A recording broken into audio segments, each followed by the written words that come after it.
সম্মানিত উপস্থিতি, ভুলে গেলে চলবে না, আমাদেরকে একদিন এই পৃথিবী ছেড়ে চলে যেতে হবে। এই যে কবরবাসীর কথা বলেছেন, কবরবাসীরা কি অবস্থায় আছে আমি আপনি জানি না। আল্লাহ রাসূল বলেছেন,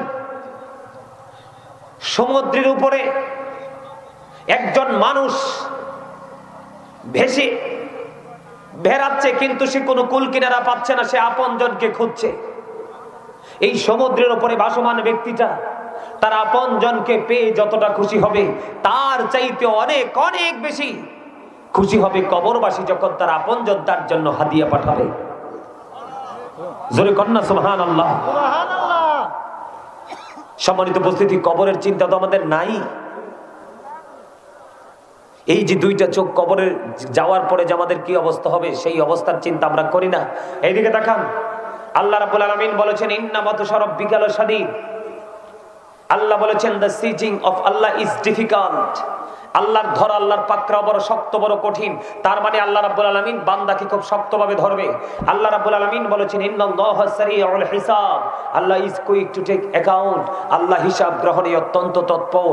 আপনাকে আমাকে খুব শক্তভাবে ধরবে, আপনার আমার কাছ থেকে হিসাবগুলো চুকিয়ে চুকিয়ে নিবে।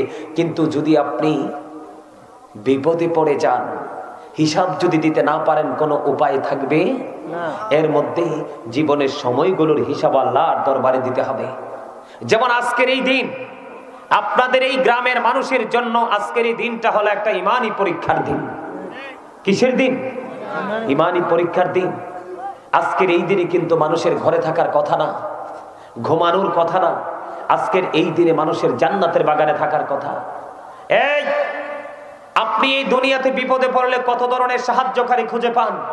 মনে রাখবেন, দুইটা চোখ খাটার পরে কিন্তু আপনি কোন ধরনের সাহায্যকারী খুঁজে পাবেন না। আল্লাহ রাব্বুল আলামিন বলে দিয়েছেন, লা ইয়ামুতু, people will not die that day. সেদিন মানুষ মরতে পারবে না।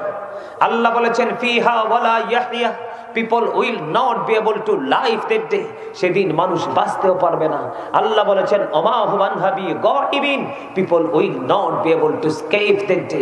সেদিন মানুষ সেখান থেকে পালাতেও পারবে না। বাঁচারও সুযোগ নাই, মরারও সুযোগ নাই, পালাবারও সুযোগ নাই। কিন্তু আল্লাহ ধরবে কি নরম করে না শক্ত করে? শক্ত করে। আরে এত শক্ত হবে যেই শক্তের কথা স্বপ্নেও কল্পনা করা যায় না।